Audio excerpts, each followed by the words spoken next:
ओम शांति। 5 अक्टूबर 2024 के ईश्वरीय महावाक्य।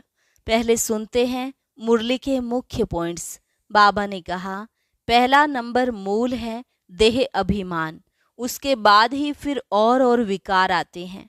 देह अभिमान के आने से मनुष्य एक दो को दुख देने लगते हैं। इसलिए बाप समझाते हैं, अपने को आत्मा समझो और देही अभिमानी बनो। बाप कल्प कल्प आकर तुमको इस कल्प वृक्ष की सारी नॉलेज देते हैं, क्योंकि बीज रूप वही है, वही सत्य है, वही चैतन्य है। तो बाबा ने कहा, तुम्हें इस झाड़ को भी याद करना है और चक्र को भी याद करना है। फिर बाबा ने कहा, इस दुख धाम को भूलते जाओ। इससे तो पूरा वैराग्य होना चाहिए। यह सारी सृष्टि है ही कांटों का जंगल और सतयुग है फूलों की दुनिया। वहां तुम सच्चा सोना हो।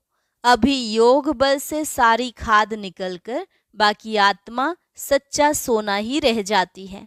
मुख्य बात बाप यही इशारा देते हैं, गृहस्थ व्यवहार में रहते सिर्फ मामेकम याद करो। 8 घंटा याद में रहने का अभ्यास करो। याद करते करते आखिरीन पवित्र बन बाप के पास चले जाएंगे और स्कॉलरशिप भी मिलेगी। अगर पाप रह गए तो फिर जन्म लेना पड़े। लास्ट में बाबा ने कहा, तुम हो ईश्वरीय संप्रदाय जो ईश्वर की राय पर चलते हो। तुम ही फिर दैवी संप्रदाय बनेंगे। यह बाजोली का खेल है जिसको समझना बहुत सहज है, परंतु माया भुला देती है और तुम्हें दैवी गुणों से आसुरी गुणों में ले आती है। अब तुम्हें फिर से ईश्वरीय मत पर चल दैवी गुण धारण करने हैं। और अब सुनते हैं महावाक्यों को विस्तार से। मुरली का सार। मीठे बच्चे, बाबा आया है तुम बच्चों से दुख धाम का संन्यास कराने। यही है बेहद का संन्यास। प्रश्न, उन सन्यासियों के संन्यास में और तुम्हारे संन्यास में मुख्य अंतर क्या है? उत्तर, वे सन्यासी घर बार छोड़कर जंगल में जाते, लेकिन तुम घर बार छोड़कर जंगल में नहीं जाते हो। घर में रहते हुए सारी दुनिया को कांटों का जंगल समझते हो।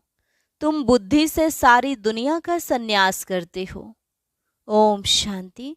रूहानी बाप बैठ रूहानी बच्चों को रोज रोज समझाते हैं, क्योंकि आधा कल्प के बेसमझ है ना, तो रोज रोज समझाना पड़ता है। पहले पहले तो मनुष्यों को शांति चाहिए। आत्माएं सब असुल रहने वाली भी शांति धाम की हैं। बाप तो है ही सदैव शांति का सागर। अभी तुम शांति का वर्षा प्राप्त कर रहे हो। कहते हैं ना, शांति देवा, अर्थात हमको इस सृष्टि से अपने घर शांति धाम में ले जाओ अथवा शांति का वर्षा दो। देवताओं के आगे अथवा शिव बाबा के आगे यह जाकर कहते हैं कि शांति दो, क्योंकि शिव बाबा है शांति का सागर। अभी तुम शिव बाबा से शांति का वर्षा ले रहे हो। बाप को याद करते करते तुमको शांति धाम में जाना है जरूर। नहीं याद करेंगे तो भी जाएंगे जरूर। याद इसलिए करते हो कि पापों का बोझा जो सिर पर है वह खत्म हो जाए। शांति और सुख मिलता है एक बाप से, क्योंकि वह सुख और शांति का सागर है। वह चीज ही मुख्य है। शांति को मुक्ति भी कहा जाता है और फिर जीवन मुक्ति और जीवन बंध भी है। अभी तुम जीवन बंध से जीवन मुक्त हो रहे हो। सतयुग में कोई बंधन नहीं होता है, गाया भी जाता है सहज जीवन मुक्ति व सहज गति सदगति। अब दोनों का अर्थ तुम बच्चों ने समझा है। गति कहा जाता है शांति धाम को, सदगति कहा जाता है सुख धाम को। सुख धाम, शांति धाम, फिर यह है दुख धाम। तुम यहाँ बैठे हो। बाप कहते हैं, बच्चे शांति धाम घर को याद करो। आत्माओं को अपना घर भूला हुआ है। बाप आकर याद दिलाते हैं, समझाते हैं, हे रूहानी बच्चों, तुम घर जा नहीं सकते हो जब तक मुझे याद नहीं करेंगे।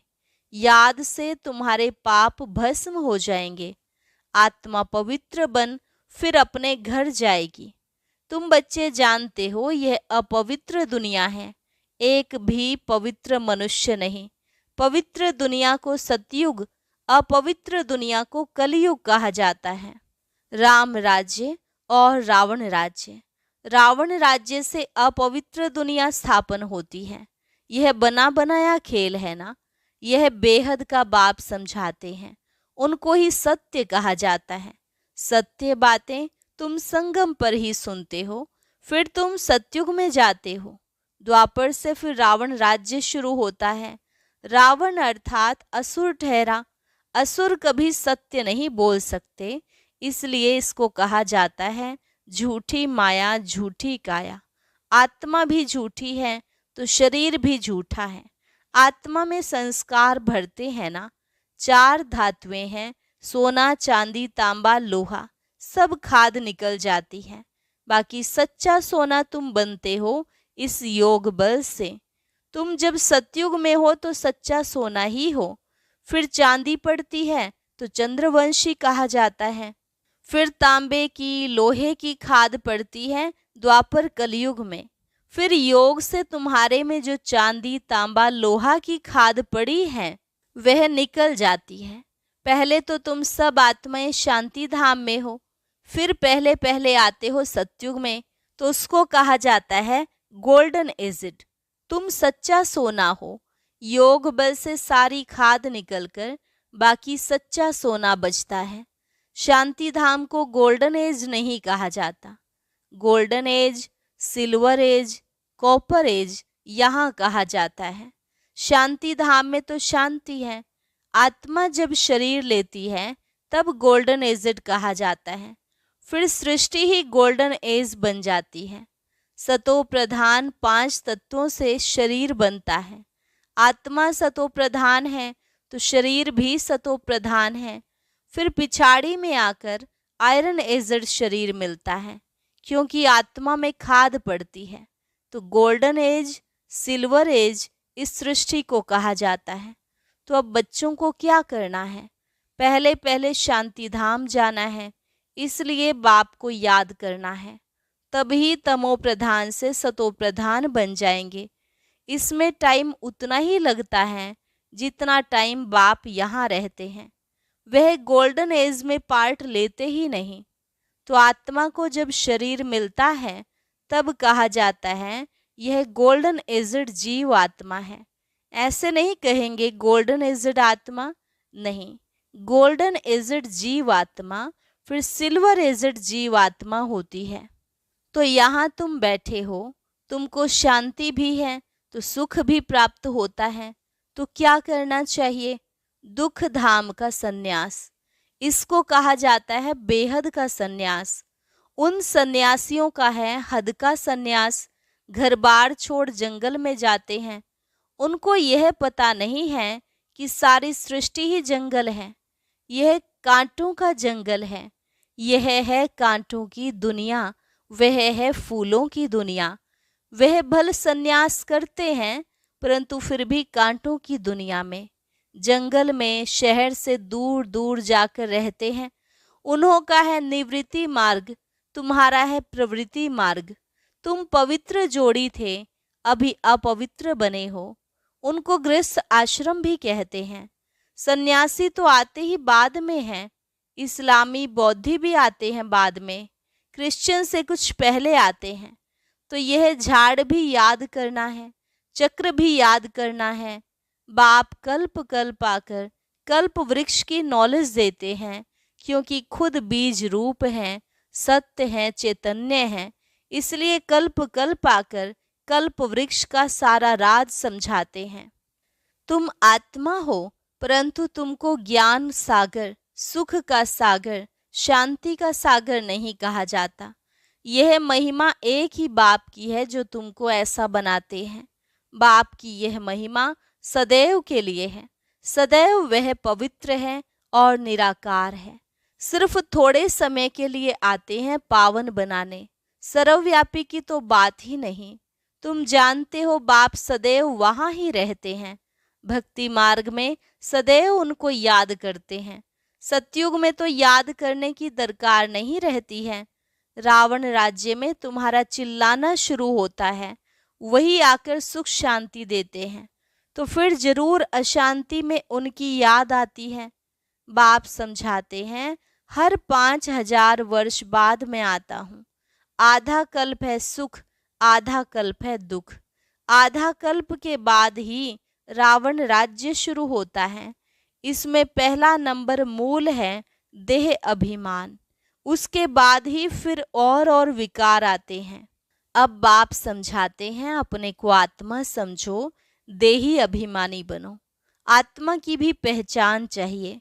मनुष्य तो सिर्फ कहते हैं आत्मा भ्रिकुटी के बीच चमकती है। अभी तुम समझते हो वह है अकाल मूर्त। उस अकाल मूर्त आत्मा का तख्त यह शरीर है। आत्मा बैठती भी भ्रिकुटी में है। अकाल मूर्त का यह तख्त है। सब चैतन्य अकाल तख्त है। वह अकाल तख्त नहीं जो अमृतसर में लकड़ी का बना दिया है। बाप ने समझाया है, जो भी मनुष्य मात्र हैं, सबका अपना अपना अकाल तख्त है। आत्मा आकर यहाँ विराजमान होती है। सतयुग हो या कलयुग हो, आत्मा का तख्त है ही यह मनुष्य शरीर। तो कितने अकाल तख्त हैं। जो भी मनुष्य मात्र हैं, अकाल आत्माओं के तख्त हैं। आत्मा एक तख्त छोड़ दूसरा लेती है। पहले छोटा तख्त होता है, फिर बड़ा होता जाता है। यह शरीर रूपी तख्त छोटा बड़ा होता है। वह लकड़ी का तख्त जिसको सिख लोग अकाल तख्त कहते हैं, वह तो छोटा बड़ा नहीं होता।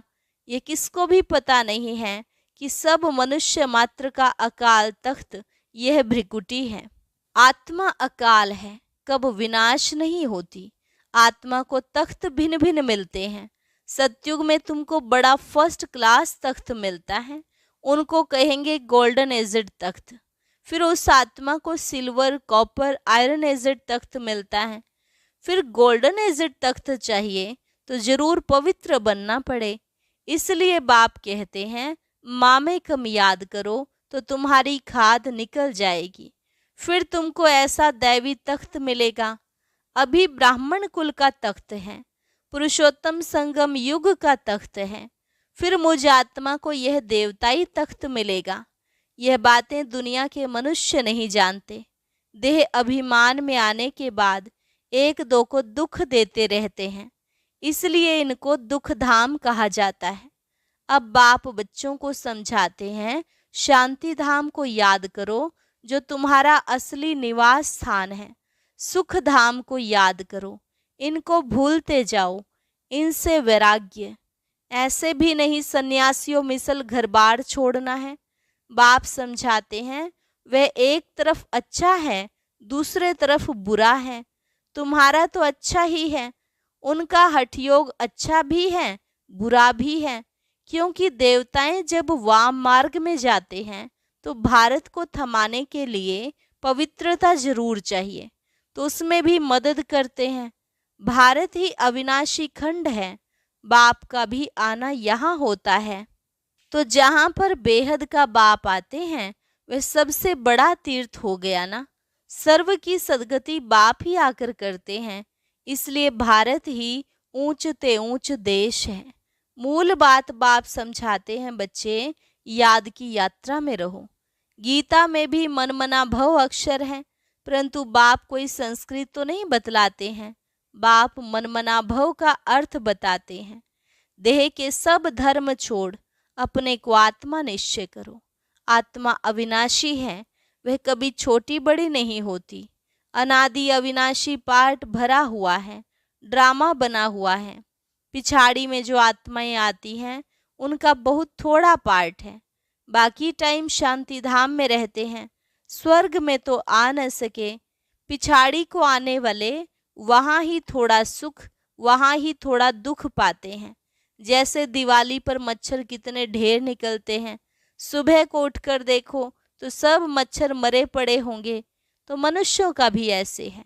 पिछाड़ी में आने वाले की क्या वैल्यू रहेगी, जैसे जानवर मिसल ठहरे। तो बाप समझाते हैं, यह सृष्टि का चक्र कैसे फिरता है। मनुष्य सृष्टि रूपी झाड़ छोटे से बड़ा, बड़े से छोटा कैसे होता है। सतयुग में कितने थोड़े मनुष्य, कलयुग में कितनी वृद्धि हो, झाड़ बड़ा हो जाता है। मुख्य बात बाप ने इशारा दिया है, गृहस्थ व्यवहार में रहते मामेकम याद करो। 8 घंटा याद में रहने का अभ्यास करो। याद करते करते आखिरीन पवित्र बन बाप के पास चले जाएंगे तो स्कॉलरशिप भी मिलेगी। पाप अगर रह जाएंगे तो फिर जन्म लेना पड़े। सजाएं खाते हैं फिर पद भी कम हो पड़ता है। हिसाब किताब चुकतू तो सबको करना है। जो भी मनुष्य मात्र हैं अभी तक भी जन्म लेते रहते हैं। इस समय देखेंगे भारतवासियों से क्रिश्चियंस की संख्या ज़्यादा है। वे फिर सेंसिबल भी हैं। भारतवासी तो 100% सेंसिबल थे, सो अब फिर नॉन सेंसिबल बन गए हैं, क्योंकि यही 100% सुख पाते हैं, फिर 100% दुख भी यही पाते हैं। वह तो आते ही पीछे हैं। बाप ने समझाया है, क्रिश्चियन डायनेस्टी का श्री कृष्ण डायनेस्टी से कनेक्शन है। क्रिश्चियंस ने राज्य छीना, फिर क्रिश्चियन डायनेस्टी से ही राज्य मिलना है। इस समय क्रिश्चियन का जोर है, उन्हों को भारत से ही मदद मिलती है। अभी भारत भूख मरता है तो रिटर्न सर्विस हो रही है। यहाँ से बहुत धन, बहुत हीरे जवाहर आदि वहाँ ले गए हैं, बहुत धनवान बने हैं, तो अब फिर धन पहुँचाते रहते हैं। उनको मिलने का तो है नहीं, तो अब तुम बच्चों को तो कोई पहचानते नहीं हैं। अगर पहचानते तो आकर राय लेते। तुम हो ईश्वरीय संप्रदाय, जो ईश्वर की राय पर चलते हो। वही फिर ईश्वरीय संप्रदाय से दैवी संप्रदाय बनेंगे, फिर क्षत्रिय वैश्य शूद्र संप्रदाय बनेंगे। अभी हम सो ब्राह्मण हैं, फिर हम सो देवता, हम सो क्षत्रिय, हम सो वैश्य, हम सो शूद्र। हम सो का अर्थ देखो कितना अच्छा है। यह बाजोली का खेल है, जिसको समझना बहुत सहज है, परंतु माया भुला देती है, फिर दैवी गुणों से आसुरी गुणों में ले आती है। अपवित्र बनना आसुरी गुण है ना। अच्छा, मीठे मीठे सिकिलधे बच्चों प्रति मात पिता बाप दादा का याद प्यार और गुड मॉर्निंग। रूहानी बाप की रूहानी बच्चों को नमस्ते। रूहानी बच्चों की रूहानी बाप दादा को नमस्ते नमस्ते, गुड मॉर्निंग। धारणा के लिए मुख्य सार। पहली पॉइंट, स्कॉलरशिप लेने के लिए गृहस्थ व्यवहार में रहते कम से कम 8 घंटा बाप को याद करने का अभ्यास करना है। याद के अभ्यास से ही पाप कटेंगे और गोल्डन एजेड तख्त मिलेगा। इस दुख धाम से बेहद का वैराग्य कर अपने असली निवास स्थान शांति धाम और सुख धाम को याद करना है। देह अभिमान में आकर किसी को दुख नहीं देना है। वरदान, कर्मों के हिसाब किताब को समझकर अपनी अचल स्थिति बनाने वाले सहज योगी भव। कर्मों के हिसाब किताब को समझकर अपनी अचल स्थिति बनाने वाले सहज योगी भव। चलते चलते अगर कोई कर्मों का हिसाब किताब सामने आता है तो उसमें मन को हिलाओ नहीं, स्थिति को नीचे ऊपर नहीं करो। चलो आया तो परख कर उसे दूर से ही खत्म कर दो। अभी योद्धे नहीं बनो। सर्वशक्तिमान बाप साथ है तो माया हिला नहीं सकती। सिर्फ निश्चय के फाउंडेशन को प्रैक्टिकल में लाओ और समय पर चूज करो तो सहज योगी बन जाएंगे। अब निरंतर योगी बनो, युद्ध करने वाले योद्धे नहीं। स्लोगन, डबल लाइट रहना है तो अपनी सर्व जिम्मेवारियों का बोझ बाप हवाले कर दो। ओम शांति। अभी साइंस के यंत्रों द्वारा लोग आपकी योग की पावर को देखने के लिए आएंगे, इसलिए योग में विशेष कौन सी बात पर ध्यान देना है, जानने के लिए सुनते हैं आज के अव्यक्त ज्ञान मोती में।